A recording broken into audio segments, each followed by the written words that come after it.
So now, after 2 years of using Citizens, and a lot of studies using Citizens data, Lisa is going to share a lot of insights. Welcome, Lisa.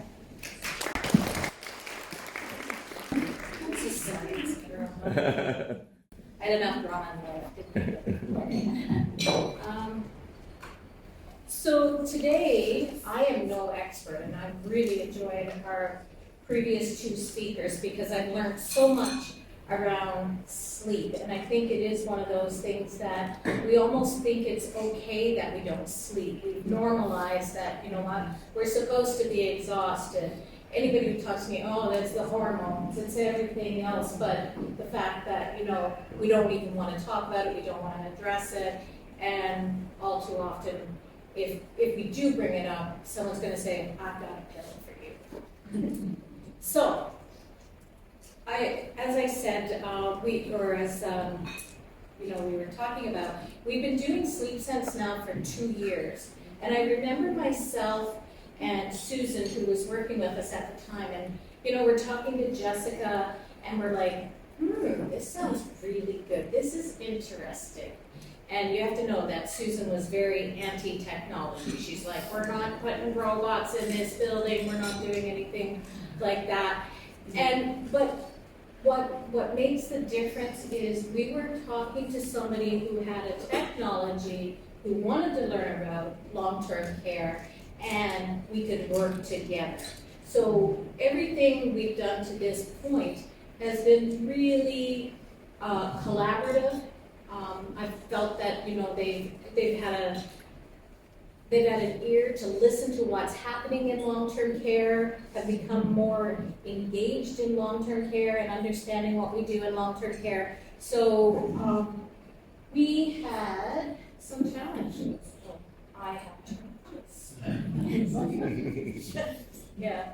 So what we noticed that when we got new admissions to long-term care, they had so many meds. They had tons of medications.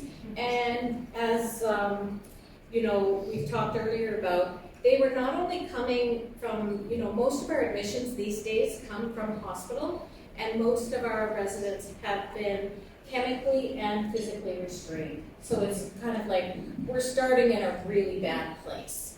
And a lot of our residents have ended up in hospital because there's been some kind of you know, incident, a fall, or, you know, other health conditions and that. And so when they were coming, we just seen that everybody was on antipsychotics. Antipsychotics are not something that you just stop instantly in that. The reason I looked at Sleep Sense was we ran into an ethical dilemma. Our PT would do her assessments, and she'd say, this person needs a bed alarm. We have 139 beds in Langley Lodge, and only, I think, 21 of them had bed alarms. So we tried some things. We tried some, you know, infrared, and the alarm system was like, burp! If you were asleep, you're not now.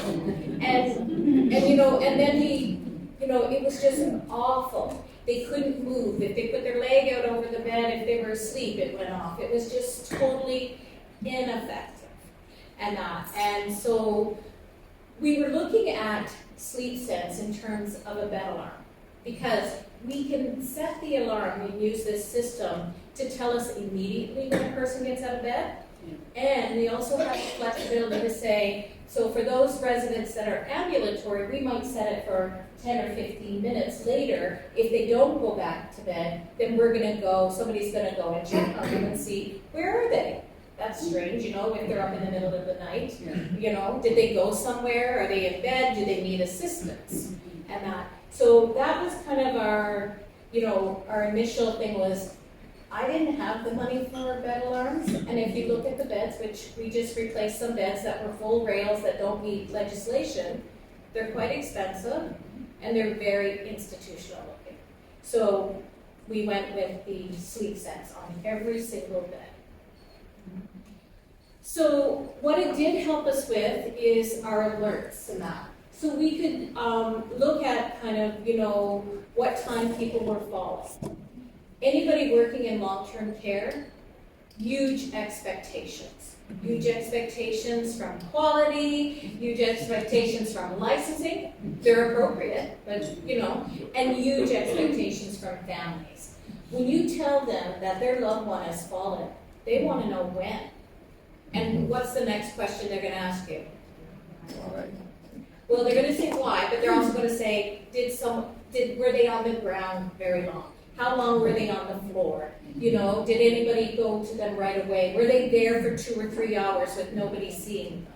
And that. So this helped us to do that, to see, kind of understand when people were falling, so we can now tell exactly when people are falling out of their beds and that. It also, the one bonus, sleep quality. I'm like, wow, we get to see their sleep. So in the last 2 years, Langley Lodge has been on the journey to learn more about sleep and how sleep impacts quality of life. To be honest, 2 years before that, I didn't really give it much thought.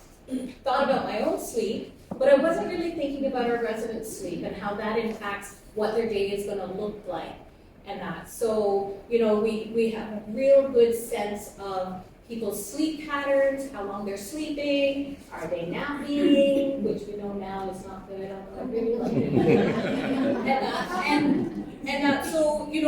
And then at care conferences, we were sharing this information. So when I say to someone, oh, and by the way, Rosalind does our care conferences, she says, oh, and your loved one has a sleep score of 88, and they go, what? And a lot of people have asked me, do people feel like this is Big Brother? Like they're on monitors and you're monitoring everything in their life. We have not had one family complain about us being able to see their loved one's sleep pattern, to be able to tell them what happened at that very moment, like when they fell out of bed, and then we know what the response time was of the person to that alarm system. That there's been no feedback whatsoever. And it's funny that we think about that, but yeah, I can guarantee that that has not been an issue with families. And I think it actually gives them a really good sense, because the one thing that families tell me all the time is that we are not, what's the word they use? They'll say things like, well, you're not staffed what you need to be. I'm like, well, we got all the staff here that we're funded for, so I think we're staffed. But, they'll say things like that. They perceive it. So if we can give them information and it's factual, it's not what I think happened. And you'll see as I go through the slides that lots of times what we think is happening and what is happening isn't necessarily true. And then I already talked about the ethical dilemma, but where we were really looking at this was on night shift. Any of you that have worked in long-term care or in another environment in the hospital know that it's usually like skeleton staff. And our care aides, they do rounds. And I think somebody, mentioned it earlier, I think Sandy, you did, like they're doing rounds. So as a care aide and as a nurse, what are you going to do at the beginning of your shift? You're going to put eyes on your residents, right? You're going to put eyes on them. And that's perfectly fine. What I would say to you is that most care homes today do not document when they do rounds. So when something happens in the middle of the night, and someone says, well, no, I was in that room, I'm like, okay, we can't prove it. And, if something looks slightly different, we don't have any evidence of that. But now with Sleep Sense, we can actually see, if somebody was in that room, when they responded, and that. And you'll see in one of our scenarios that the care aide was going in, and and they got their flashlight, like that helps with sleep, and that. And they said, yeah, they're sleeping okay. We were concerned about someone. And then when we looked at the Sleep Sense, it's like, they're not asleep. They have their eyes closed. Can you imagine every time if the care aide comes into your room and you have to open up your eyes and go, hi, so that you know I'm not asleep. So they were, it was different information. This is facts. This isn't what we think. It is the fact. So, oh God, I'd rather show you my underwear than these. This is our antipsychotic use over the last few years. Nothing to be proud of. You can see where COVID kind of hit. and that. And I think, you know, during COVID, the answer to everything was if people had dementia and they were wandering, quite honestly, there was a lot of chemical restraint. We don't do a lot of physical restraint, but somehow it seems to be more acceptable to do chemical restraint. We were giving them antipsychotics, you know, whatever snowed them so that they weren't spreading, you know, COVID. And we went through a really hard time, and that was very, very difficult. But you can see we came from a place where we were doing really well. Like, look at 18, 19, like 16.7. We were feeling like we were leaders. We had it all figured out. Our physician and that was working with us, and you know, things were going well. But you can see it just increased. And I think anybody who works in long-term care, you see a difference now in that the client that comes to long-term care now is very different than the client even when I started my job at Land Lodge 8 years ago. Yes. They're way more acute. We are practicing a palliative approach because actually I feel like we're palliative care without the funding. And you know, that's where we're doing our care conferences and that, but because on average, I think, Rosalind, we're like 6 new people a month. You're constantly fighting these people coming in with a multitude of drugs and some of them being antipsychotics. So an opportunity came up with Healthcare Excellence to work on a project, and I was very thankful. There was somebody in Fraser Health who reached out to me, and there was multiple sites in Fraser Health that did this project, looking at antipsychotics, reduction of antipsychotics. Because we had sleep sense, I wanted to focus on utilizing sleep sense to tell us how antipsychotics were impacting or not impacting sleep. And so we did that in January. We did up our charter. We looked at it, and because all of our residents have sleep sense, all we had to do, not a small task, was to figure out who was using antipsychotics, who had antipsychotics prescribed. And Mary there was like a huge asset in that project and what we found was that a lot of people were getting bedtime antipsychotics. Even people who work on antipsychotics for anything else, just for bedtime. If you can't sleep, we can snow you. And so that was one of the things. But we thought there were people, though, that were on medication, supposedly for behaviors, and they were getting it at 8 o'clock. And you'll see that what Mary did is she worked with our pharmacist and our medical director and nurse practitioner to look at moving that time from 8 o'clock, when most of our residents are those early people. They're already in bed. We're going to wake them up now and give them their 8 o'clock medication to 5 o'clock for those people who maybe they had anxiety about getting nighttime care done or whatever. Like, it was even looking at, are the times of the antipsychotics at an appropriate time? Or, you know, why are we doing this? And this is where I think in nursing and in long-term care, we have to start asking more why. Why are we doing what we're doing? Is there a rationale for it? Just because it's been done this way all the time doesn't mean we should continue to do it that way. That doesn't make sense. So when we did this project and looking at the antipsychotics, we found, this is embarrassing, 41% of our 139 residents had a prescription, whether it was PRN or regular, of antipsychotics. 8% were getting them at bedtime, and only 18% had a psychosis diagnosis.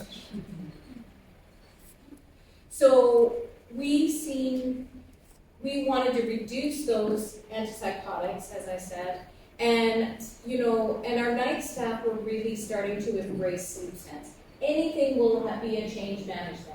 For a long time, they said, well, what if I don't go into the room and check on people? What's going to happen? Yeah. I'm like, I don't know. What's going to happen? We don't know. I'm not there. We don't know if you go into the room or not. We don't have cameras in residence rooms and that. And so they really embraced it. Even this past week, I was looking at it at 2 of our units, Mary and I were talking about it, there wasn't as many rounds happening. And I phoned Jessie, who's kind of our lead on the night team, and you do need those champions. And she said, yeah, there's 2 new people, 2 new casuals. So, you know, you have to keep doing the training, the education, help things to be sustainable and that. And then we found that we had an 80% reduction in time to understand people's patterns, their sleep patterns, and get to know them, really. You know, if they were a napper, and, you know, this is all in terms of sleep. Because we use a control box that anything that happens with our new residents goes straight to our nurses' phones for the first month or so.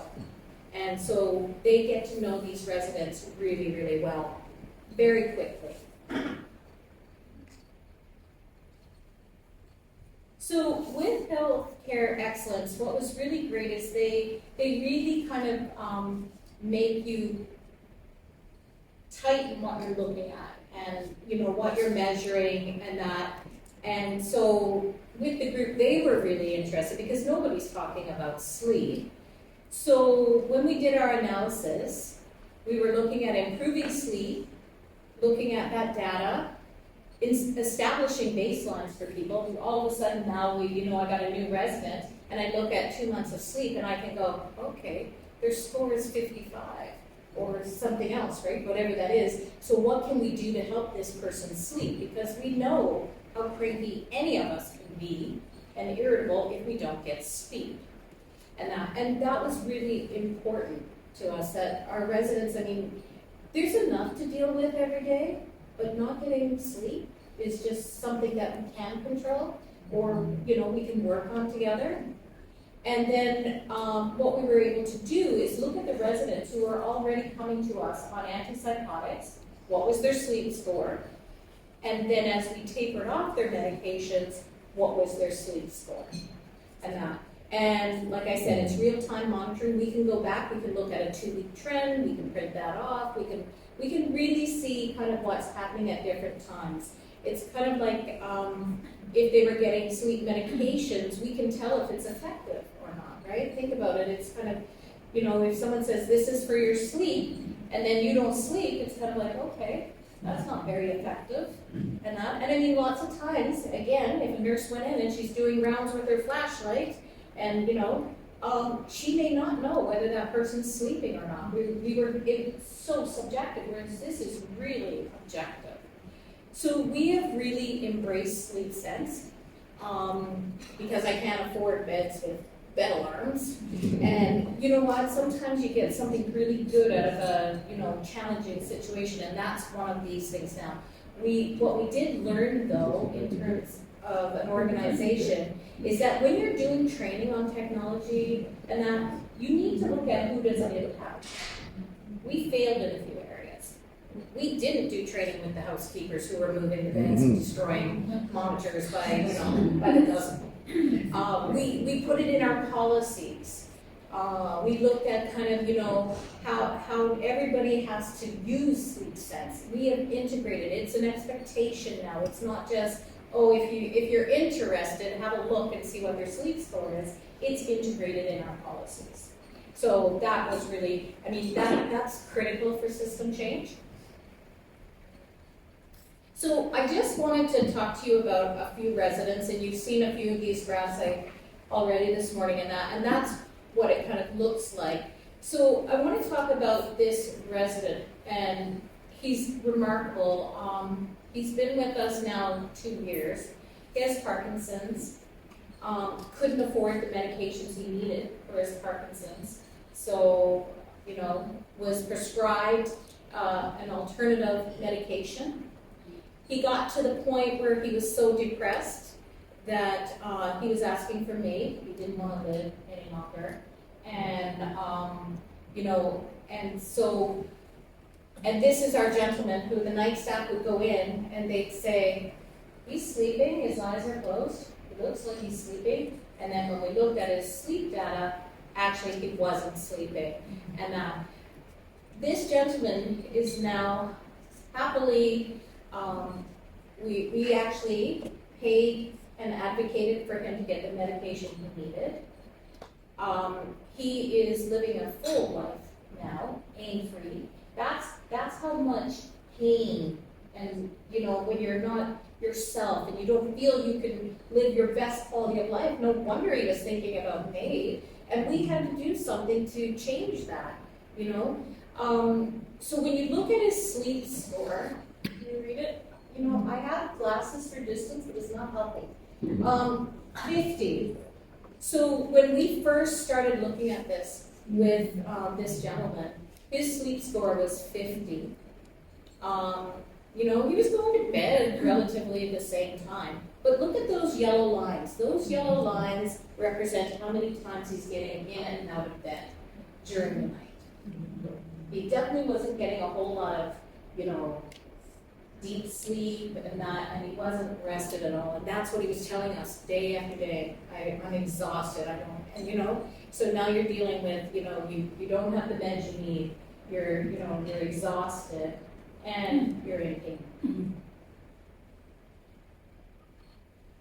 Once we were able to look at sleep sense a bit more with him and get his medications and help him, to get more control over his pain and that, you can see the big difference. His sleep score now is like 89. On average, most nights now he sleeps 8.5 hours and that. And he's living his life to the fullest. He was our Santa Claus last year, everything. So it's like, that's how extreme it can be. And one thing like sleep, that's what difference it can make.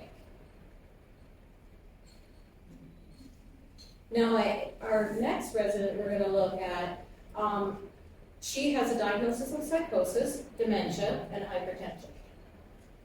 And when she came to us, she was on a lot of antipsychotic medications and a lot of medications, and she wasn't really coping very well with, I'll say not even just nighttime care, and staff kind of labeled her as being, resistant to care and that, and so this went on for several months and that, and and then what we did is we started, because we have sleep sense, we worked with the nurse practitioner in this particular case and started tapering some of those antipsychotics. We did not see the effectiveness of those antipsychotics, and that with this lady that we see, what was her sleep score? 91. So her sleep score, according to this, she's sleeping okay. So, when you're on medications and as you're getting older, you want to taper some of those meds. So we started tapering some of the meds and seeing, okay, is this really what's helping her to sleep and that? There were some behaviors, like I said. And when we did that, the bottom score here, she was still, she's on no antipsychotics now, none. And her sleep score is 99. 98. But the reality is we might think that that's what's doing it, but we do need to look and see, it's not a direct correlation. In fact, it's probably the opposite, right? So we are starting to, and in terms of engagement with our staff, this is what we go back to staff with, especially if there's someone that they're saying, well, they're up at the night, they want something to eat, or they won't go back to bed. And I often ask nurses sometimes, well, when they get up at night, what do you do? Well, I get them something to eat and drink and whatever, or I just get them to sit here by the nursing station for a few hours, and I'm like, oh God, they're not going to go back to sleep there, But it's just interesting that sometimes, and then, ironically, this week I seen an order that said, if they're not asleep by 3 a.m., give them an antipsychotic. Like the antipsychotic was ordered, and I'm thinking, oh my God, what a risk for falls and that. And so I'm focusing on the antipsychotics today, but I want to tell you, we have seen a phenomenal reduction in our falls and that with sleep sense in terms of being able to tell and being prepared for what a person's sleep has been like in terms of their risk for the following day. So our plan for our frontline staff for 2024, because we've been doing this now for a while, is we're very lucky. We have a great staff at Langley Lodge, and there's a lot of people that have been there for a while, and there's a lot of newer people. But we're making sure that they understand what is Sleep Sense about. Why do we care if they sleep? And that. And I want to say, as much as we all say we're person-centered care, there's a lot of staff-centered decisions being made. Right? It is, and I get it, I do. But we're not as person-centered care as we say we are, or as much as we want to be. And so we're using kind of a different approach, a new approach with our residents and that in terms of the antipsychotic project. We're talking to our nurse practitioner and our pharmacist about tapering. It takes a while. You don't want to just stop those things. And just helping our nursing staff and our care staff to understand the impact of antipsychotics on our residents. It's very easy to run and say, so-and-so doesn't want to have a bath, let's give them a pill. It's just astounding to me, and I think COVID has actually made it so much worse because people have fallen back into that pattern and that. So we're doing a lot of education around sleep sense technology. We're showing, we have computers on each nursing station where you see all your residents and that, and they can look and they can see. So if I've got 26 residents on our floors in Langley Lodge, we have 26 residents. So I don't have to take my flashlight every half hour or hour and go and look at residents. I can look at the screen and I go, 24 are asleep. I can see that they're asleep. I can see that their heart rate's fine, respirations are fine, and then there's 2 people awake. So where should I, as the one carrying on the floor, where should I be putting my attention? On the 2 people awake, going and checking on them, seeing if they're all right. In a time when we have such an issue with resources, we at least need to try to use our resources in the best way possible. We need to be way more efficient. And again, we have the data. So what they do is they unclick the 2 people awake and press a button and go, that's a round. That's a check. That's better than any check that person could do physically going from room to room, waking everybody up. I don't know about the rest of the organizations. Before Sleep Sense, we had no documentation of that. So I had nothing to tell a family when something happened in the middle of the night. Now I have more information. The lessons we learned, champions. Have a lot of really good nurses and they really, initially, there's always going to be some apprehension whenever there's a change, but they embraced Sleep Sense. But it does take a few key people to always kind of be reinforcing it and working with the staff to kind of help it be better. If you've got one person up and they're agitated, you're soon going to have 3 people up agitated. So if we can work with the individuals who are still working towards, getting into a better place around their sleep patterns, that makes sense to me. And then, so when the other thing that really has been extremely helpful, and again, was just kind of a by chance, and we have our quality and licensing people here, is investigations. It has made such a difference for me in investigations because our Sleep Sense is on 24/7. So I can tell so much more. If an incident happens in the bedroom where we have no cameras, I have a sense of what's happening in that room a lot more. Whereas if it's, in our garden we had a fall one time and honestly I had no idea how this person fell, but, we had cameras outside and we could see it. But, it puts a lot of stress and pressure when you're trying to justify what's happened to someone's loved one, especially if a death occurs, a few days later.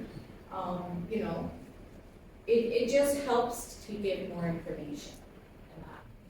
I think there's a lot of opportunities for research and for doing different things with Sleep Sense and just Mary and I were talking as you were talking about the activities and that, and I got all excited. And I said, oh, we're starting our companion program. Maybe we can, dedicate and get funding, not funding, but have our foundation or whoever get some money. And wouldn't it be great to see if an hour to 2 hours of activity with individuals with the lowest sleep score that may be new, having them in, and just see if it makes a difference.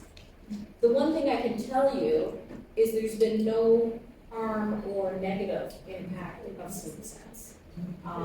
It's not like, you're trading off at all. It's just been a really good journey. One, like I said, all we were looking for was a bed alarm. And then, with working with Jessica, Dessa, and her team, the next piece that we do want to look at, we can even tell if we have orders for people with, rooms in that to do repositioning. We can actually use the technology to see if the repositioning is actually happening. Is it happening when it's supposed to be happening? No, we don't do that yet. And I would never want it to be used as big brother, like you didn't go in there. But more, it gives us the information, is the repositioning actually helping with the wound recovery, right, and the healing? We want the facts. We're not here to, I'm going to support any of my care staff. And I know that you don't want too many things happening on night shift because there's so few of us in the building. And we've got some night nurses here and I want them to feel like they have something that supports what they do and that their energy is going in the right spot to make a difference versus just doing it because we've always done it this way and we've always had our flashlight and we do it, and maybe one night does it every half hour and another night does it every 2 hours and, a lot can happen in a bedroom in 2 hours. So, that's where I think it really makes a difference. So, I'm ahead of myself. So we will continue to look at pressure also care using our sleep sense, and we're going to be continuing to work on the antipsychotics and that, and we'll continue to work with healthcare excellence and that, funding or no funding, they've been really supportive of this work. And what I want to say to you, I did the one slide with some changes in that, is we did take, it was like, I think 11 residents, we were able to decrease their antipsychotics at night time. We were able to take those off and get rid of those. So we had, how many was it, Mary? 56? Something like that, 50-something people. And even just taking 11 people, 20% of those people off those antipsychotics is a difference, right? And it's not because, Lisa needs to meet her 21.6%, in order to be okay, but Lisa needs to do what's right for our residents. And so does our staff. So thank you for listening. And what I would say is, I know I'm considerate of your time and that, if you have questions that you think of later, please reach out to myself, Mary, Rosalind, and we can help with that. But the key piece is champions. And you need to put it in policies. You need to integrate it into your expectations. Any questions? Yes? Lisa, I just want to say that you are a champion.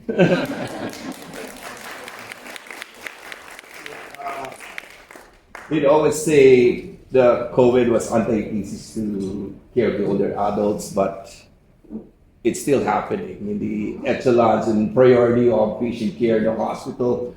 The older adult has been booted out from the main building to another dilapidated, probably not working place for them to stay. And the palliative team was also booted out, and they need an acute bed to provide for these services. And eventually these patients who are deemed acute eventually ended up to subacute units, such as units caring for older adults. So it takes a champion to do that. I thought research is really at the outset, it's a lonely journey because they always perceive research as a difficult task to do and an additional thing to do over the many things that you do at bedside. And I'm very happy that the team from the Stat Center are here and they're engaged because we have a big poster now and we're implementing. I think I should be talking a lot to your team about your best practice. And this is how we advocate and formulate policy by sharing our best practices, evidence-based practice at bedside. And this is what we want to do.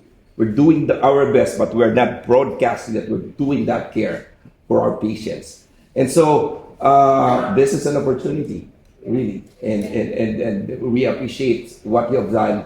And these are thoughts that we're taking in as we utilize our sensor in the clinical setting, the hospital. And I think we have an obligation to, connect and use it, any kind of innovation or innovative ideas to help support our staff. The work we do is not easy, not by any chance, and I'm not sure that I would do it anymore, frontline and that. So whatever we can do to support them that helps their workload be easier, because quite honestly, we've all heard the word workload, but I think it really truly,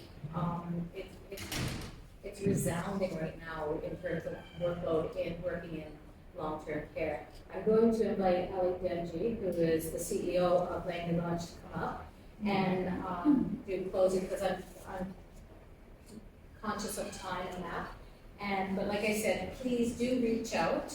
I'm not going to stop this work. This week, Bessa and I were talking to someone in Australia who's doing this, and we're going to be looking at a community of practice, looking at this kind of work.